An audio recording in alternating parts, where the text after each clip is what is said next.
For 30 years, I told myself I was staying for the kids. I said it so many times I stopped questioning it. Then, a month after our youngest left for college, my wife asked me for a divorce. The strange part wasn't that she wanted to leave. Looking back, I think we both knew that day was coming. The strange part was realizing our children had been waiting for it long before we were. I still remember helping my daughter load boxes into the back of her little SUV. Her dorm room was 3 hours away. She hugged me before getting into the driver's seat. Then she quietly said, "Maybe now," she hesitated, "maybe now both of you can finally be happy." I smiled because I didn't know what else to do. I waved as she drove away. Then I just stood there in the driveway, wondering if I'd gotten the biggest thing in my life wrong. My name's Robert. I'm 67 years old. I retired 2 years ago after 35 years as a warehouse supervisor. My wife Susan and I were married for 34 years. We raised 2 kids, a son and a daughter. If someone had asked me back then whether we had a good marriage, I probably would have said, "We're doing fine." Not because we were happy, because nothing terrible was happening.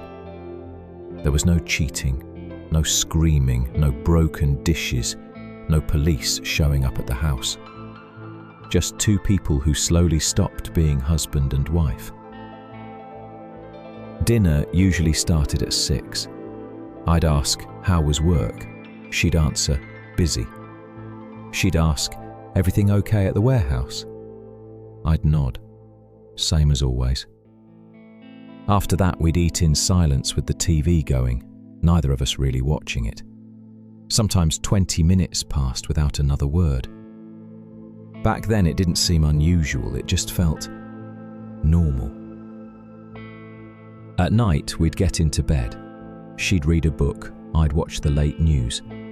Eventually, one of us would turn off the lamp. We slept on opposite sides of the mattress without ever really talking about how we'd gotten there. Not physically, emotionally. There's a difference. Most of our conversations were practical. The water bill came. Emily has a dentist appointment. Mark needs new tires. Don't forget your mother's birthday. We ran a household together. We raised children together. We solved problems together. But somewhere along the way, we just stopped opening up to each other. I noticed it. I'm pretty sure she did too. Neither of us knew how to start fixing it. So we didn't. People looking from the outside probably thought we were a happy family. Every summer we'd take a vacation, usually somewhere with a lake. The kids would swim. Susan packed sandwiches. I'd stand behind the camera saying, "Everybody smile." When I look through those photo albums now, everyone is smiling. What the pictures don't show are the long, quiet drives back to the hotel, or Susan staring out the passenger window, or me telling myself that quiet didn't mean unhappy. I used to tell myself one thing whenever I started wondering if we should separate. A quiet marriage is better than a broken home. I believed it, honestly. It sounded responsible, mature, selfless, especially once the kids got older. Every birthday, every graduation, every Christmas, I'd think, just a few more years. Then another year would pass, and another. Pretty soon, 30 years had gone by. As the kids became adults, the house got quieter. Mark got married. Emily finished college. Their old bedrooms stayed clean most of the time. Susan spent more evenings reading. I spent more evenings in the garage pretending something needed fixing.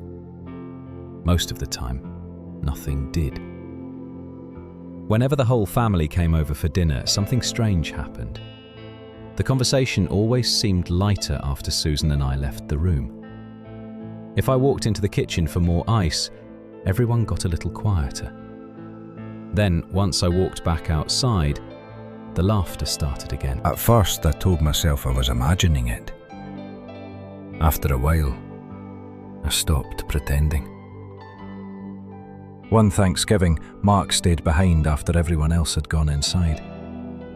We stood in the driveway watching the kids throw a football across the yard. He looked like he wanted to say something, opened his mouth once, closed it again. "You okay?" I asked. "Yeah." "You sure?" He nodded, just thinking. Then he changed the subject. I didn't push. I wish I had. That same afternoon, Emily smiled across the table and said, "You two should take a vacation together." Susan looked at me, then back at Emily. We wouldn't know what to talk about. Everybody laughed, including me. But it wasn't the kind of laugh people have when something is funny. It was the kind people use when something is true, and nobody wants to admit it. For the rest of dinner, I couldn't stop thinking about that sentence. Maybe we'd been pretending for so long. Our children had stopped pretending years before we did. A month after Emily left for college, the house felt different. Not quieter. It had been quiet for years. It just felt empty. Susan and I sat across from each other that first Saturday morning. She poured coffee into my old blue mug, poured one for herself. Then she sat down without taking a sip. "I've been thinking," she said. I looked over the top of my newspaper. "About what?" She folded her hands around the mug.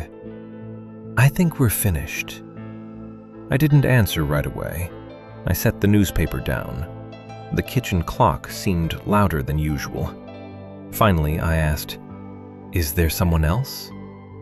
She looked surprised. Then she slowly shook her head. "No, never was." Another long silence. "We've just been roommates for a long time."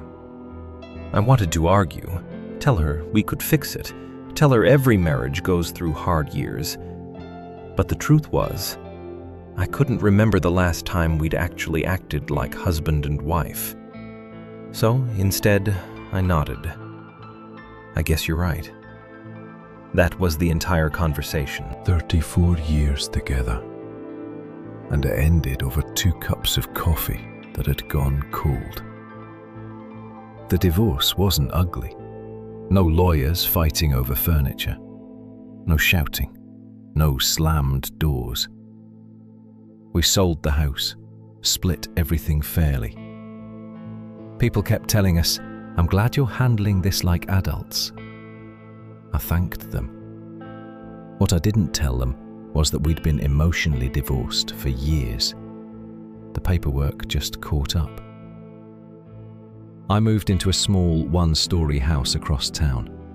2 bedrooms, a tiny garage, a front porch just big enough for 1 chair.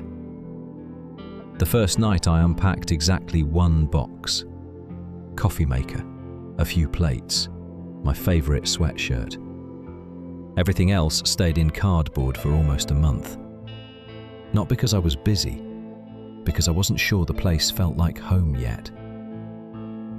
A few months later, Emily stopped by one Sunday afternoon. She brought coffee from the little place we used to visit after her soccer games. We sat on the porch, talked about work, about her apartment, about nothing important. Then she got quiet. "Dad? Yeah? Can I tell you something?" I nodded. She looked down at her coffee cup. I almost didn't. "It's okay." She took a slow breath. "When I was younger, I used to pray you'd get divorced. I honestly thought I'd misheard her. You... what?" She looked embarrassed. "Not because I didn't love you, and not because I didn't love Mom." "Then why?" She looked out toward the street. Because living in that house felt lonely. Neither of us spoke. A dog barked somewhere down the block. A pickup truck rolled slowly past the house. I just sat there, trying to understand what she'd said. She kept talking. You and Mom were never mean to each other. I know. But you weren't together. She searched for the right words. It always felt like everyone was waiting for something. What? I don't know. For one of you to finally admit you weren't happy. I rubbed my hands together. I thought we were protecting you. She smiled sadly. I know. That's why I never blamed either of you. Another pause. But kids notice things. The silence. The way you'd stop talking when one of us walked into the room. The way vacations always looked happier in the pictures.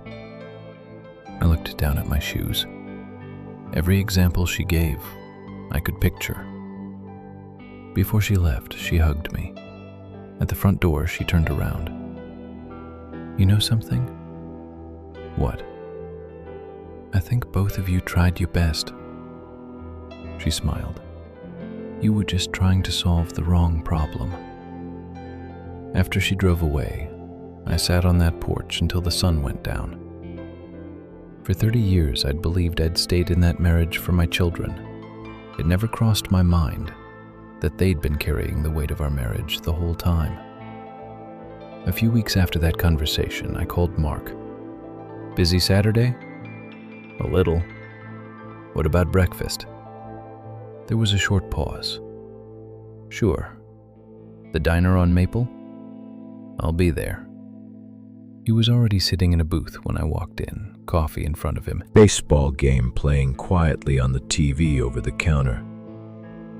I slid into the seat across from him. We talked about ordinary things first. Work, his kids, the weather. The waitress brought pancakes neither of us really touched. Finally, I asked the question that had been sitting in my head ever since Emily came over. Were you angry at me? He looked surprised. No? You weren't? He shook his head. I was sad. That wasn't the answer I'd expected. I thought you'd be angry. No. He stirred his coffee. I always knew you loved us. Another pause. I just never knew if either of you was happy. I looked down at my plate. I thought staying together was the right thing. I know. You really knew? He nodded. We both did. Emily and I used to talk about it. I looked up. You did? Not a lot, but sometimes. He smiled a little. We used to wonder why nobody ever laughed at home the way they did everywhere else. I didn't know what to say. After a while, he spoke again. You know what I remember most? What? You and Mom never fought. I almost smiled. I always thought that was a good thing. It was, he nodded. But I also never saw you hug her. I stared out the window. I never saw you hold her hand. Another pause. I never saw you look excited when she walked into a room. The words weren't meant to hurt, they were simply true. I grew up thinking marriage was supposed to feel quiet. I rubbed my hands around the warm coffee mug. For a long time, I thought that's what being responsible looked like. Mark nodded. I know. I don't blame you. He looked out toward the parking lot. I just wish I'd seen what a happy marriage looked like. That sentence stayed with me the rest of the day, maybe longer. Life didn't suddenly become wonderful after that breakfast. I didn't start dating. Neither did Susan, as far as I know. We stayed friendly. Birthday texts, Christmas calls, nothing more. It wasn't a love story anymore. But it wasn't a war either. Sometimes that's enough. Over the next year, I built a different routine. Saturday breakfasts with Mark, Wednesday morning coffee on my porch, helping Emily whenever she needed an extra pair of hands around her house. The strange thing was, I had more honest conversations with my children after the divorce than I'd had during the last 10 years of my marriage. Not because we suddenly became different people, because nobody was pretending anymore. About a year later, Emily came over with my granddaughter, Lily. She was 5, maybe 6. She climbed onto a kitchen stool while I made pancakes. She watched every move like it was the most interesting thing she'd ever seen. "Grandpa?" "Yeah?" "Can I stir?" "You sure can." She mixed the batter with complete confidence. Half of it landed on the counter. We both laughed, a real laugh, the kind that fills a room. When breakfast was over, she looked up at me. "Were you always this happy?"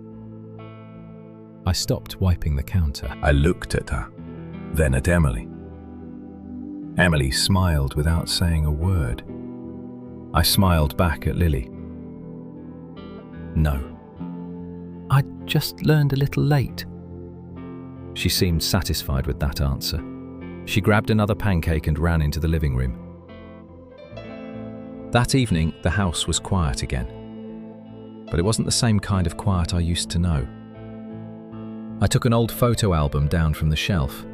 Family vacations, school concerts, birthdays, camping trips. Every picture showed 4 smiling faces. I didn't throw a single photograph away.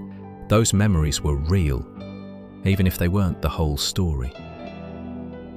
I closed the album, slid it back onto the shelf, then I walked out onto the porch with a cup of coffee. The neighborhood was still. A few porch lights had come on. Somewhere down the street, kids were riding bicycles before dark. I sat there for a long time. For the first time in years, the silence didn't feel lonely. It felt honest. I spent 30 years believing I was protecting my children. Looking back, I wish I'd shown them what a healthy marriage looked like instead.